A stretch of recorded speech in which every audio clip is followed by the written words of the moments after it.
Hello, Chris. Test, test, test, test, test. Is that better? Am I too quiet? Am I good now? Oh, I gotta attach this thing. Am I good now? This is good? I'm kind of a loud person. I probably don't need a mic anyway, so. Right, Leah? Speaking of Leah, it is her birthday today. My oldest daughter is officially a teenager.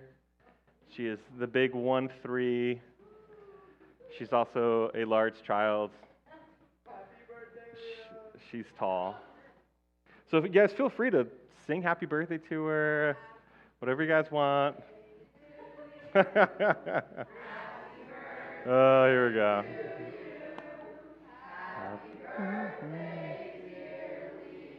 There it is.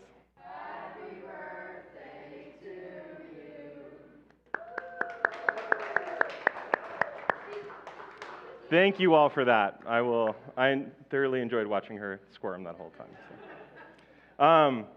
So tonight we will be picking up where we left off 2 weeks ago in Daniel chapter 2. Remember last week there was construction and stuff, so we had a little bit of a break.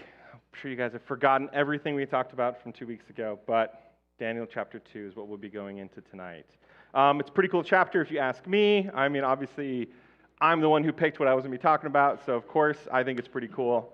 It's full of, excitement, anxiety, stress, prophecy, God's power and might, and there's a lot of stuff kind of jam-packed in this chapter. Also, I didn't comment on it last week, but I was talking to my wife about it. I was trying to find a picture for this 2 weeks ago for Daniel, and every single picture of Daniel is him in the lion's den, which, there's more than that in the book, so I'm kind of surprised, but I picked this one specifically because I kind of feel like Daniel's kind of being licked by these lions and is like, what are you going to do?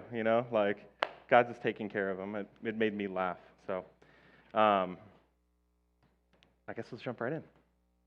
So Daniel chapter 2, verse 1. In the second year of the reign of Nebuchadnezzar, Nebuchadnezzar had dreams, and his spirit was troubled, and his sleep left him. Then the king commanded that the magicians, enchanters, the sorcerers, and the Chaldeans be summoned to tell the king his dreams. So they came in and stood before the king, and the king said to them, I had a dream, and my spirit is troubled to know the dream. Then the Chaldeans said to the king in Aramaic, O king, live forever, tell your servants the dream, and we will show the interpretation. So first off, I do want to just comment because it's kind of interesting, and it's the things people talk about when they study Daniel. But it says it's in Aramaic. The book of Daniel is written in several different languages, and so we're going to start a whole stretch that's written in Aramaic, and I don't know, it's just kind of interesting. But to set the scene, Daniel and his fellow youths are now established as wise men, and they've gone through the training that we talked about in chapter 1. Not too much time has passed since then, and this first real critical challenge has arrived. So Nebuchadnezzar has this dream. He's troubled by it. His spirit left him. His spirit was troubled. His sleep left him. Something was bothering Nebuchadnezzar, right? He's having this dream. It's reoccurring. Stuff is going on. He has anxiety. He can't figure it out. He thinks there's something more than just a dream that's going on, and he wants to know what it means. So he gets all of his wise men together, asks them for help. Last week we saw that Daniel and his companions and the other wise men, they're trained in all sorts of languages and arts and culture, and they basically went through like a wise men college where they probably also were taught like math and science and all sorts of things, and they were really good at all that. But these wise men were expected to know more than just that sort of thing. He's calling his wise men together to interpret and tell him what this dream means. And part of the reason is these wise men were supposed to be more than just smart people. There was an expectation that these wise men were almost prophets or almost priests, where they could divine these heavenly mysteries, and that they had obtained more than just earthly knowledge, right? Basically, they're expected to be able to do what Daniel ends up doing later in this chapter. But in reality, as we'll see, these wise men are just men, nothing more than that. So the king brings them all together. He said, I'm having this dream. And understandably, they ask at the end, they're like, all right, you've got a problem, you got a dream, tell us the dream. We'll see what we can do. Verse 5, and the king answered and said to the Chaldeans, the word from me is firm. If you do not make known to me the dream and its interpretation, you shall be torn limb from limb, and your houses shall be laid in ruins. But if you show the dream and its interpretation, you shall receive from me gifts and rewards and great honor. Therefore, show me the dream and its interpretation. So this is obviously quite a task thrown out by the king here, right? This challenge has been extended. Make known not only the interpretation, but tell me the dream that I had. Obviously, this is some sort of validation that he's doing to make sure that, hey, these people aren't just making something up. You tell me the dream and what it means, and then I'll know that you're actually telling me the truth. Now, this is obviously not a very fair challenge, right? It's one thing to share a dream and ask for an interpretation. There might be, if you go on the internet and Google, top common dreams, there's always the same ones of being chased by like a monster or something, like falling off a cliff, your teeth falling out.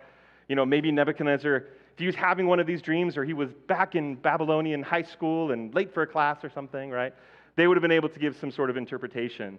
But he asked them, hey, you give me the dream and the interpretation. And it's not just ask, right? It's a demand. As we can see, the consequences are quite extreme here. Like he says, the word is firm. If you do not make known to me the dream and its interpretation, you shall be torn limb from limb, and your houses shall be laid in ruins. This is, Nebuchadnezzar is not messing around with this, right? This isn't just a, hey, you get it wrong. It's a, if you don't provide this, you're dead.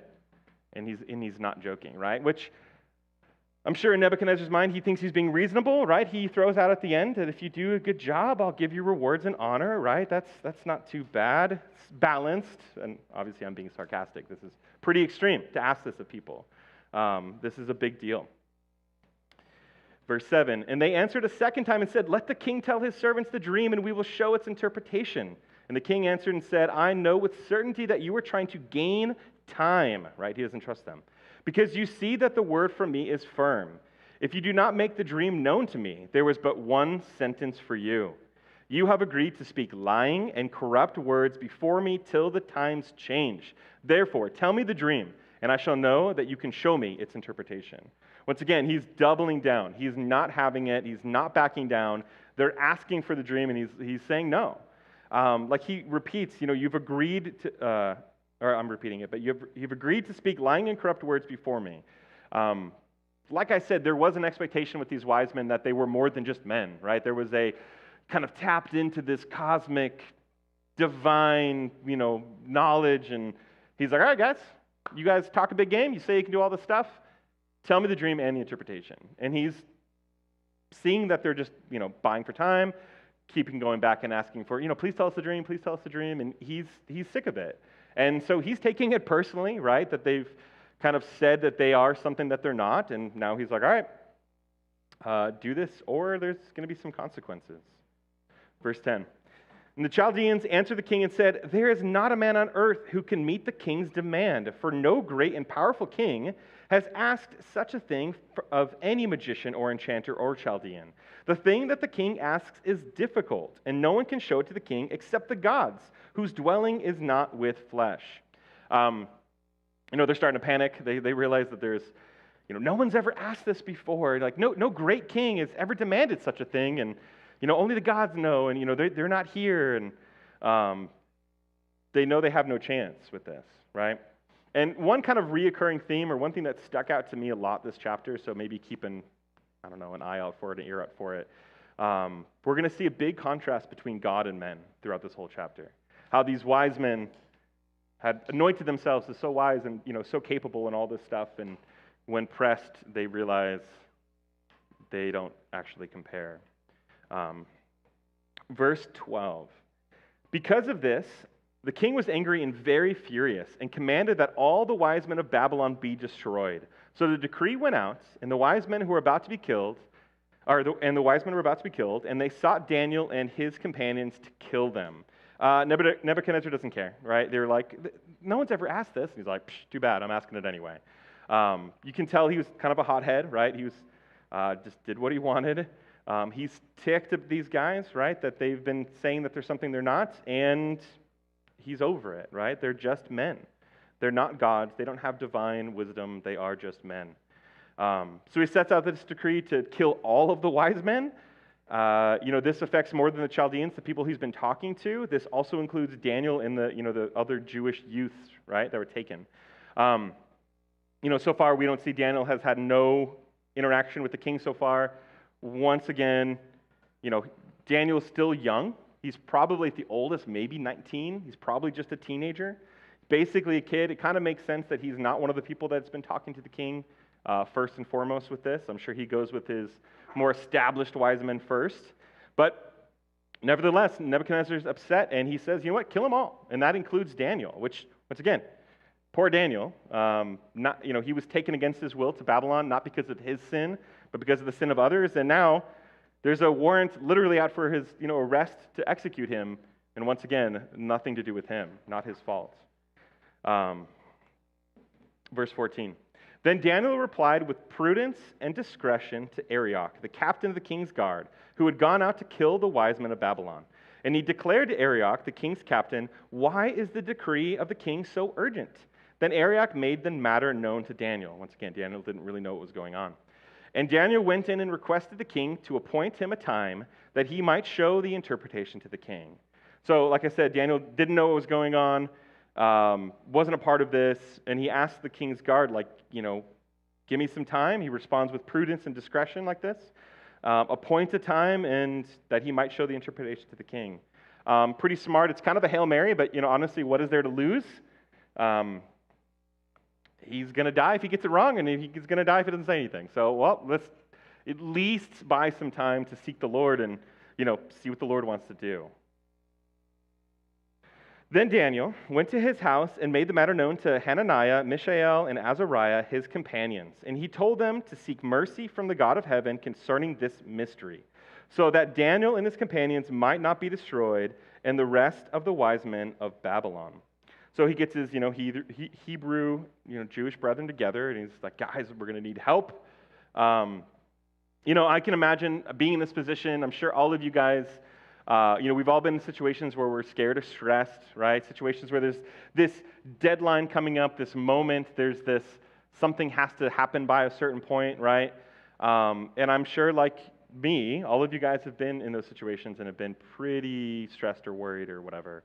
Now, most likely, for all of us, our very lives weren't on the line, probably, right? Maybe it felt like it, but Daniel literally is, facing down death. Like Nebuchadnezzar had, threatened to rip them limb from limb. This wasn't even just like a quick, pleasant death, right? This wasn't some quick little merciful thing. No, it was obviously going to be very scary. And I'm sure at this moment, Daniel, you better believe that Daniel and his friends were going before the Lord in an extremely serious way, right? I'm sure they were desperate. I'm sure there were tears. I'm sure they were, begging God for their lives, begging for mercy. And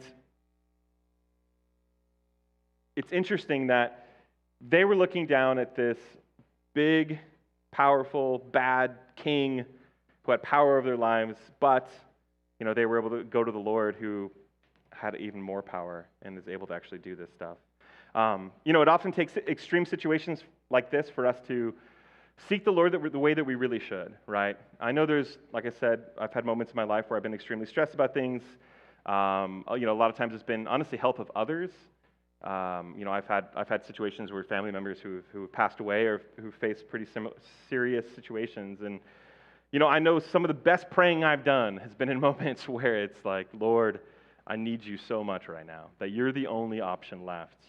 And it's kind of too bad. It's odd that it takes sometimes these situations that are really rough like this to drive us to the Lord the way that we honestly should talk to Him all the time, right?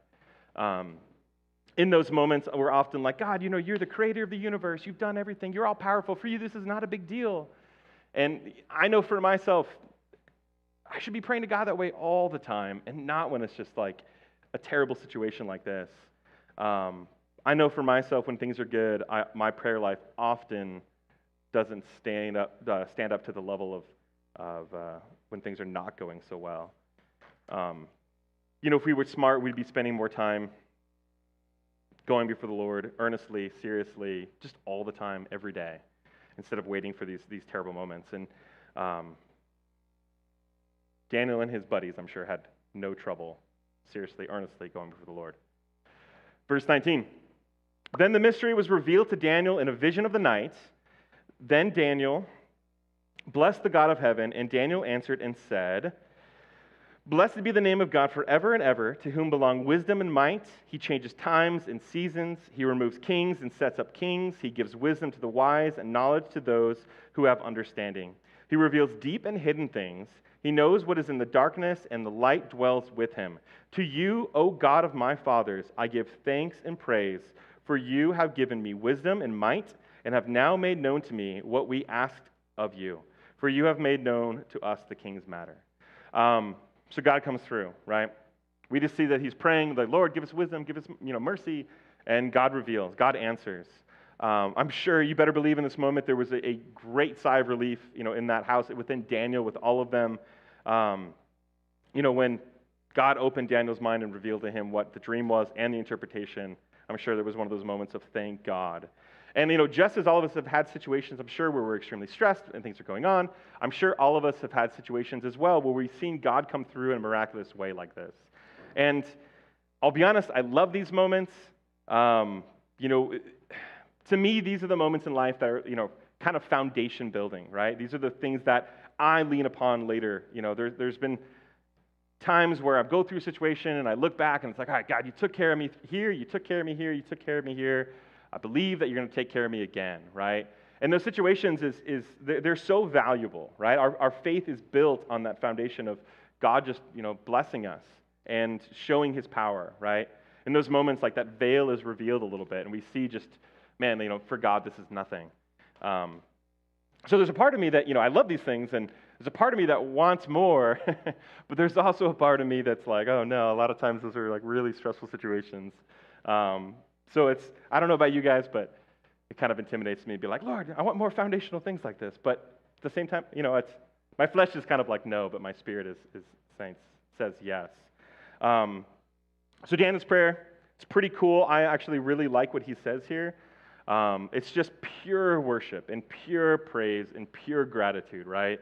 Like he says, blessed be the name of God forever and ever, to whom belong wisdom and might. These wise men, right? These people that were supposed to be so brilliant, they were just men. They didn't stack up to God, right? He says he changes times and seasons. He removes kings and sets up kings. Nebuchadnezzar was this person who was imposing his will, opposing his authority, imposing his power on these wise men, threatening to tear them limb from limb. But in reality, Nebuchadnezzar only had that power because God wanted him to have that power, right? He gives wisdom to the wise and knowledge to those who have understanding. He reveals deep and hidden things. He knows what is in the darkness, and the light dwells with him. Nothing is outside God's knowledge. This is easy for him, right? Nothing is hidden from him. And then pure gratitude at the end.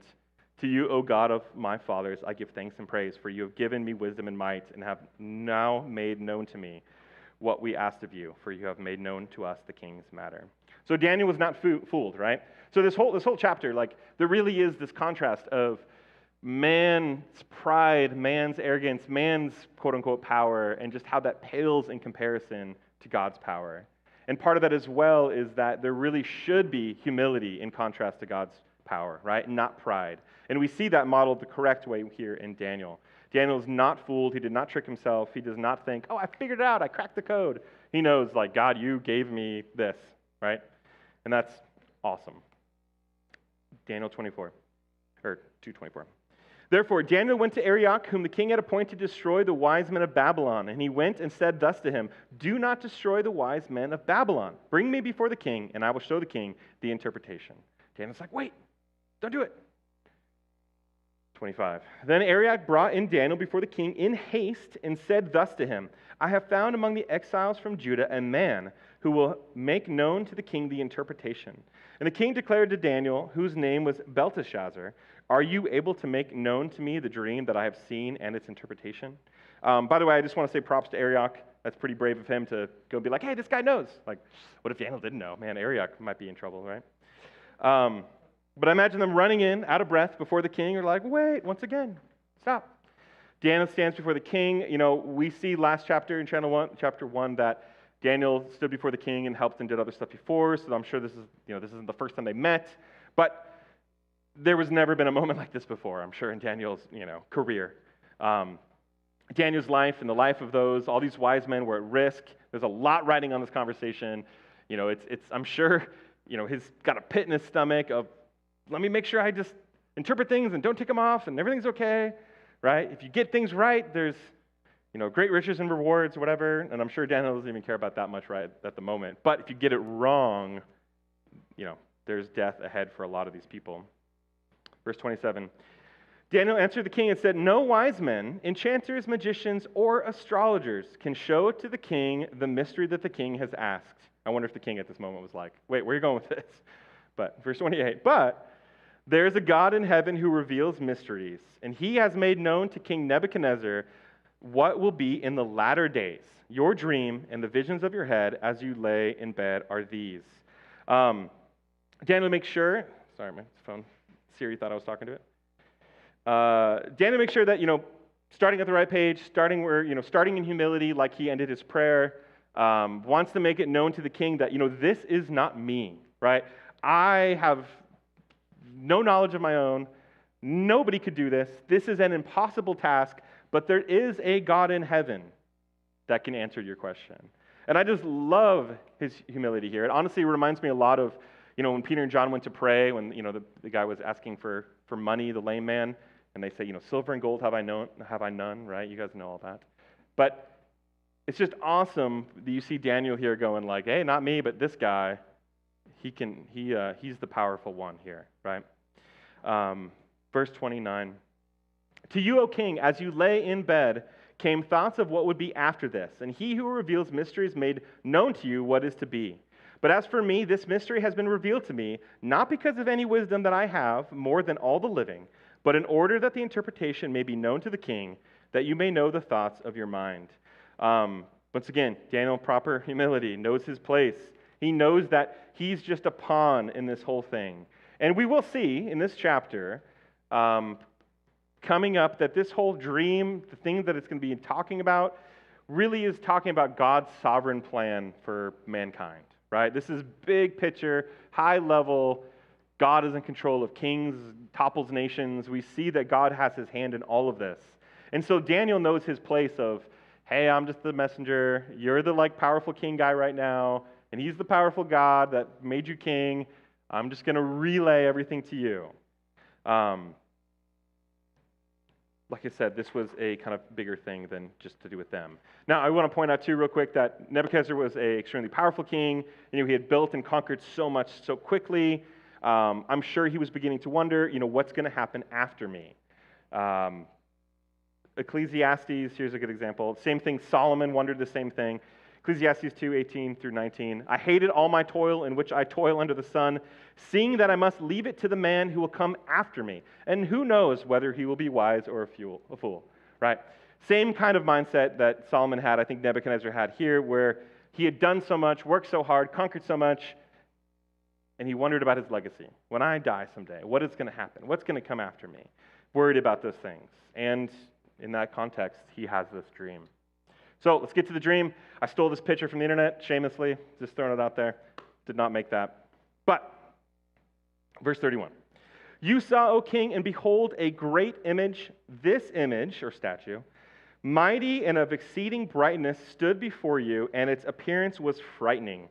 The head of this image was of fine gold, its chest and arms of silver, its middle and thighs of bronze, and its legs of iron, its feet partly of iron and partly of clay. As you looked, a stone was cut out by no human hand, and it struck the image on its feet of iron and clay, and broke them in pieces. Then the iron and the clay, the bronze, the silver, and the gold, all together were broken in pieces and became like chaff of the summer threshing floors. And the wind carried them away, so that not a trace of them could be found. But the stone that struck the image became a great mountain and filled the whole earth. So here we go. Finally get to some prophecy, finally get to some dream, and I got about 10, 15 minutes, so we need to get going. So Nebuchadnezzar's dream starts off with this great image. Great statue. We see this. The head is made of gold, silver, bronze, iron, and clay. And once again, we see this boulder, not cut by human hands, comes and strikes it, breaks it apart, blows up, floats away like chaff in the wind. I just kind of think of when you blow on a dandelion and it kind of just is gone, right? And then this boulder grows into a mountain that fills the whole earth. So pretty cool, right? Pretty cool imagery. Verse 36, this was the dream. Now we will tell the king its interpretation. So far, so good from Daniel, right? He was able to provide the dream. I'm sure if he was wrong, the king would have been like, immediately. So far, so good, right? And just reminder of the context, this whole thing has to do with what will happen to Nebuchadnezzar's kingdom and what will go on after that. It's kind of like a kingdom from Nebuchadnezzar's point of view, right? So, like I said, to you, O king, who's laying in bed, all this stuff. Let's keep going. Now, I will say, by the way, quick interjection. This is God's plan for humanity afterward, for these nations, some big deal stuff. And I will say, for most of the interpretation today, there isn't much debate. There is some for the bottom little part of the statue. Daniel's chapter 8 and 9, the book of Revelations, they also continue the same prophecy from just different points of view and have more information. But for the first couple, everyone's on the same page pretty much. But the bottom part is where things get a little debated. Verse 37, you, O king, the king of kings, to whom the God of heaven has given the kingdom, the power, and the might, and the glory. God had set up Nebuchadnezzar super high, super powerful. And into whose hand he has given, wherever they dwell, the children of man, the beasts of the field, and the birds of the heaven, making you rule over them all. You are the head of gold. Nebuchadnezzar was this head of gold. He had his Babylonian kingdom. Here's a little map of kind of the areas that he controlled. He's the first kingdom in this thing. Those are the dates. Not actually super long, right? But God had given him extreme authority, right? God had given him so much authority that he literally could be like, hey, kill all the wise men, and they would do that, right? I mean, some kingdoms, the wise men would be like, no, we're going to take out that guy. You're not the king anymore. Pretty powerful guy. Once again, we've got to remember this is because God had put him in this position. God had set him up. God had set him up as that head of that statue, the very first part, this kingdom of gold. And basically, like I said, he ruled the world from 609 BC to 539 BC. Ultimate authority given from God. Verse 39, and another kingdom, inferior to you, shall arise after you, and yet a third kingdom of bronze shall rule over all the earth. So we get two kingdoms kind of thrown in together right here. Not much mentioned about them. We know from history, and we know from actually, because they are named ahead of time, in Daniel chapter 7 and 8, we know that the next one is the Medo-Persian Empire. So these are the ones that directly conquered Babylon. Another big nation. Still quite strong, but did not have the ultimate authority that Nebuchadnezzar had. We see in Daniel chapter 6, Darius, who is the king of the Medes, he writes a law that anyone caught worshiping him would be, in the next 30 days, anyone caught worshiping anything but him in the next month would be thrown into the lion's den, right? Darius agrees. Daniel obviously ignores this law and continues to worship the Lord. When the king Darius, who was friends with Daniel, realizes his mistake, he can't overturn his own law, right? He did not have that authority. Instead, Daniel was thrown into the lion's den, and he spent the night, fasting and praying himself for Daniel. That was the picture, the very first slide where Daniel's like this. But Darius did not have the ultimate authority that Nebuchadnezzar did. And if you guys remember the book of Esther, Xerxes, who is the emperor of Persia, he's tricked into writing a law that says that people can legally find and kill any Jew they want. When he realizes that Esther, his wife, is Jewish, he also cannot undo the law. So he writes another law that says the Jews are able to legally defend themselves and pillage anybody who attacks them or whatever. Once again, Xerxes, the emperor of Persia, did not have the authority that Nebuchadnezzar did. And this kingdom lasted about 200 years. The next one is the thighs of bronze. The Grecian Empire took over the Medo-Persian. They conquered them. There's a guy named Alexander the Great. I'm sure you guys might have heard of him before. Once again, Daniel chapter 8 says a lot of stuff that gives enough detail about Alexander the Great that, there are skeptics who doubt when this was written because it does such a good job describing of what's going to happen with Alexander the Great. Pretty famous guy. Aristotle was his tutor, never lost a battle, conquered Persia, and then died of a fever or assassination or something by the time he was like 32. Quite a life, right? But anyway, Titus is like spitting water over there. Hope he's doing all right. Anyway, this kingdom, which is once again prophesied, it ends up being divided into 4 kingdoms between his generals, lasted from 331 to 168 BC. Verse 40. How are we doing on time? I'm trying to get through this. Oops. And there shall be a 4th kingdom, strong as iron, because iron breaks to pieces and shatters all things. And like iron that crushes, it shall break and crush all things. So this last kingdom of these 4, or there's 5, but these next one, is the Roman Empire. The Roman Empire took over Greece. After Greece, the Roman Empire, in 31 BC, Augustus Caesar anointed himself, fell in 2 different parts, the east at one point and the west at a different point. Obviously, you guys have heard the military might of Rome. Verse 40 makes sense here, right? As strong as iron, because iron breaks to pieces and shatters all things.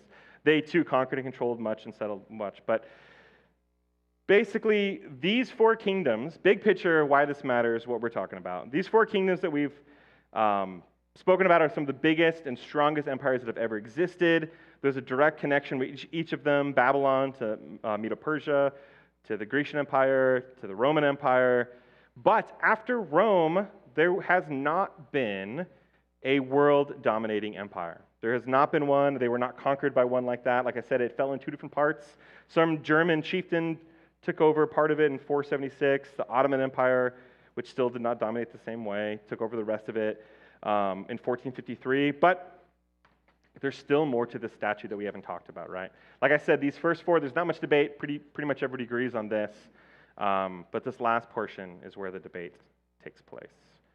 Verse 41, and as you saw the feet and toes, partly of potter's clay and partly of iron, it shall be a divided kingdom, but some of the firmness of iron shall be in it, just as you saw iron mixed with soft clay. And as the toes of the feet were partly iron and partly clay, so the kingdom shall be partly strong and partly brittle. And as you saw the iron mixed with soft clay, so they will mix with one another in marriage, but they will not hold together, just as iron does not mix with clay, right? Iron does not mix with clay. You guys can imagine that. So we get this kingdom that is kind of a confederation, kind of held together. It's this divided kingdom. It's not this one solid piece like everything else. There's a lot of debate of what this nation empire is or was. Full disclosure, some churches believe that this has already taken place. I personally disagree, and we'll see why in a minute. Calvary Chapel in general does not agree with this either. They think this is a yet future kingdom. There has not been a nation in history that really matches the description here, or in Daniel 7 and 8, or Revelation 17. I'll be honest, I'm not going to spend too much time. I don't have a ton of time to talk about it tonight, but I'm not going to spend a whole bunch of time trying to decipher all of this and what exactly this nation is. Daniel chapter 7 and 8 go into much more detail about this, characteristics, trying to keep some job security, save it for a future week, right? Have me come back and teach that. I'm kidding. But whoever this nation is or will be, it appears that it's to be the last world-dominating empire made by man, as we'll see with the stone coming in and taking things out. Looks like there's going to be 10 kings or 10 nations, and Antichrist comes and takes over 3 of them, and there's a lot there, and like I said, I don't have a lot of time to go into it. But the Antichrist is what we believe will rule this empire until a certain boulder shows up. So, verse 44. In the days of those kings, the God of heaven will set up a kingdom that shall never be destroyed, nor shall the kingdom be left to another people. It shall break in pieces all these kingdoms and bring them to an end, and it shall stand forever. Just as you saw that a stone was cut from a mountain by no human hand, and that it broke in pieces the iron, the bronze, the clay, and the silver, and the gold, a great God has made known to the king what shall be after this. The dream is certain, and its interpretation too. This is obviously one reason I don't believe the iron and clay has already happened, because when God's kingdom comes and destroys it, and it's set up forever, and there's shall be no end. I personally don't see that. I do not believe that this kingdom has happened right now. There are some Christians who think that we are living in God's kingdom at the moment, and that Jesus won't actually physically come back. I disagree with that. I don't believe that the kingdom was inside of us all along or something. I don't know, but this boulder that does show up, God's kingdom, it shall break in pieces all these kingdoms and bring them to an end, and it shall stand forever. I don't believe we've seen that. And like I said, this whole dream, this whole thing so far has been an illustration to try to show to Babylon, to Nebuchadnezzar, and to us, throughout history, how all of the successions of man's kingdoms is all leading up to a day when God's kingdom shows up on the scene and just wipes all of that out. God had predetermined these kingdoms, right? God had showed his power and authority by telling them, hey, this is what's going to happen, and these are the people I'm going to raise up, and this is my game plan a little bit, right? What we see in the world now, what we see going on, it doesn't surprise God, right? He declared all of these things that were going to happen. When we look at the countries of the world today, we look at the great military power, all these fighter jets and stealth bombers and nuclear weapons, and all of that stuff has no chance against God's kingdom. When Jesus comes back, it's going to be like this boulder that completely shatters the statue, right? Remember, it's described as all the pieces blowing away in the wind like chaff, right? All of the stuff, the military, the government, economic systems, everything that we have today, all of that stuff is going to be wiped clean, and Jesus is going to set up his kingdom, which to me is pretty exciting. I hope you guys agree with me. When I look at the world today, I see a very fallen and corrupt world. I don't look at it and say, oh man, I see what's described in Daniel 44 and 45. I'll be honest, I do not see that. If this is it, if this was what's happening, I'd be very disappointed. Now, like I said, I'm not going to go into too much detail about who or what's going to be going on exactly before Jesus' kingdom shows up. If you want opinions, there are many out there. If I had a nickel for every political leader that's been called the Antichrist, we'd have a lot of money. I'll spare you another opinion. Verse 46. Then King Nebuchadnezzar fell upon his face and paid homage to Daniel and commanded that an offering and an incense be offered up to him. And the king answered and said to Daniel, truly, your God is God of gods and Lord of kings and a revealer of mysteries. For you've been able to reveal this mystery. So Nebuchadnezzar is blown away. He knows he's set up for man, an impossible task, right? He's set up this task that literally God is going to have to intervene. And he's doing that. It's almost like he was fishing for it, right? I put something out there that only God can answer. And so he knew his dream. He knew what it was. Did not know what the interpretation was until he heard it here.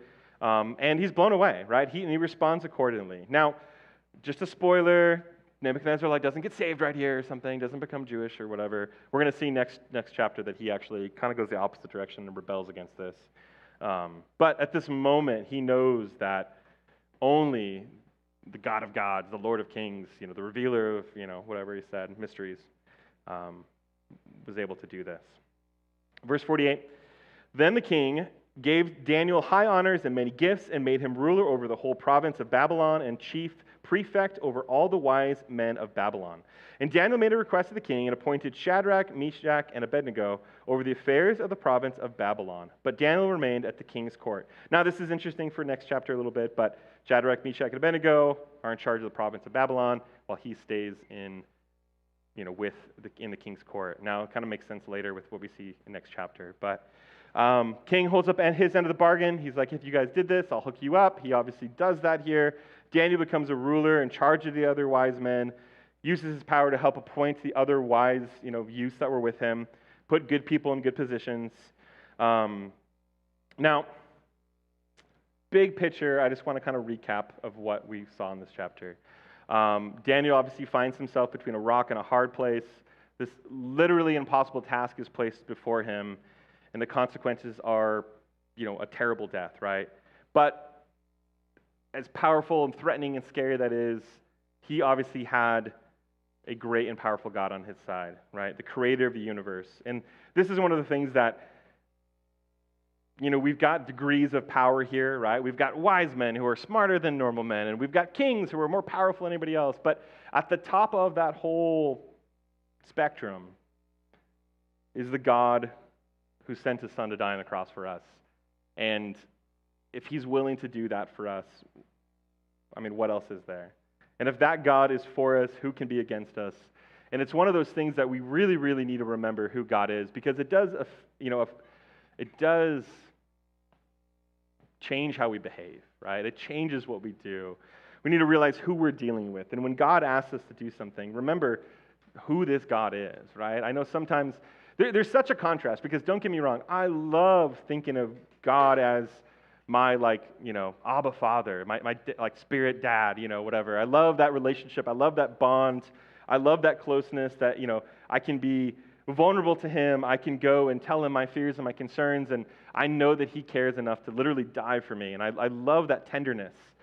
But at the same time, we also need to remember that it's not just some super nice God person out there. It's also this extremely powerful, extremely, incomprehensible being that created all of this. And, remembering that affects what we do. When he asks us to do stuff, we got to remember, man, who am I more afraid of, God or men, right? Who's the person that really should be, leading and guiding my life? And I don't know, I just really enjoyed in this chapter, and hopefully I kind of convey that to you guys as well, of just realizing the degrees of power and remembering what level the God that we serve is actually at compared to everything else. So, let's stop there. I went, I think, a little late. Sorry, guys. Hopefully not too bad. Let's pray, and we can get going with our day. Dear Lord, we thank you so much for your word, Lord. We thank you so much for just who you are, God. You are this amazing God, Lord, the God of gods, the Lord of kings, revealer of mysteries. It's just, I pray you help us to really remember that, Lord, and just keep that in the back of our mind and not forget who we're dealing with when we pray, Lord. Remember that right now, that you are just, so much greater than our minds can really even comprehend. I pray that you just take care of us this week and lead us this week. I pray that we are obedient to your leading. And we just thank you, and we ask this in Jesus' name. Amen.